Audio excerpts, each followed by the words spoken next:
They did not tell us that all of that, being my own person and I'm independent, would lead to separation, loneliness, celibacy, and lesbianism. They didn't tell us that if you give up the man, you're going to take one of these things and it's worse and it will destroy your nation. They didn't give us that information. They made us think that it was some kind of glorified position to brag about the fact that I got my own job, my own credit card, my own car, so I don't need no man.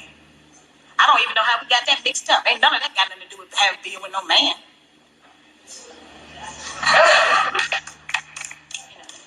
We have some serious relationship problems that nobody has been able to address us on because everybody wants to pretend that this is not going on. Over 60% of our women are single, widowed, separated, or divorced. They don't have a man.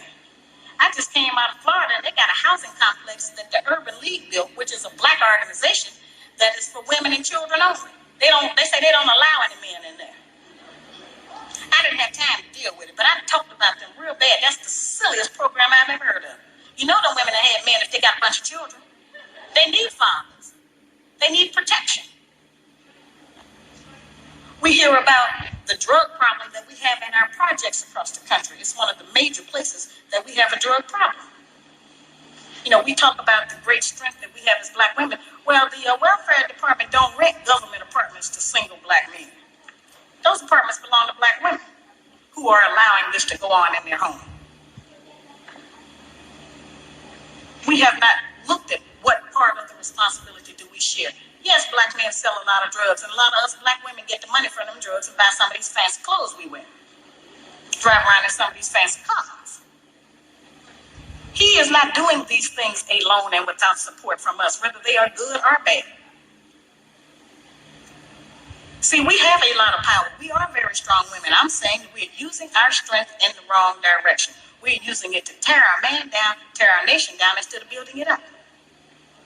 Having an education and a job does not necessarily mean you have a successful life. I keep telling black women that to raise a child, they say, well, I am provided with food, clothing, and shelter. That's not raising a child. That's maintaining one. To raise a child, you need a parental coalition of a man and a woman. We have sons who are, by not having a father in the home, they don't know how to respect women. They take on black female emotionism. They're doubtful. They're indecisive. They can't make a decision. They don't know what to do about being a man, but we can't teach them that. We don't have that knowledge. We have daughters who grow up in a home where they don't see any affection, where there's no man there. They go out into the world and try to mate. They don't have no idea how to be no woman to no man, how to function in a house with a man, because they haven't seen it.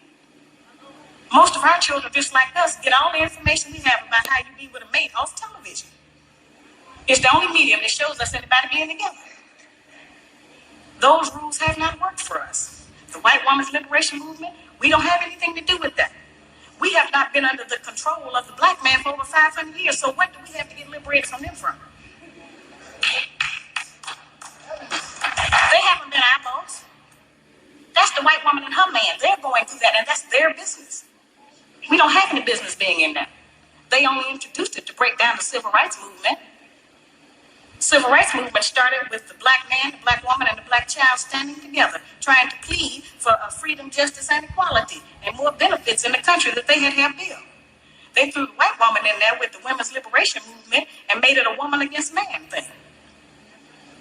That created a big separation between black men and black women, because then everybody started going for self. Then they bring the welfare system in and tell us in order to feed and clothe and house our children, we have to give up our man. You have to put the man out of the house. When the white farm wife goes to the government for subsidy for the farm, they don't tell her to get rid of the farm, and they keep that family together. But in the black community, they make it a requirement, because they want to keep endorsing into the black community that the black man is no good, and that he is not deserving of respect. He is not deserving of us letting him give us any protection or instruction, and that we are better than them.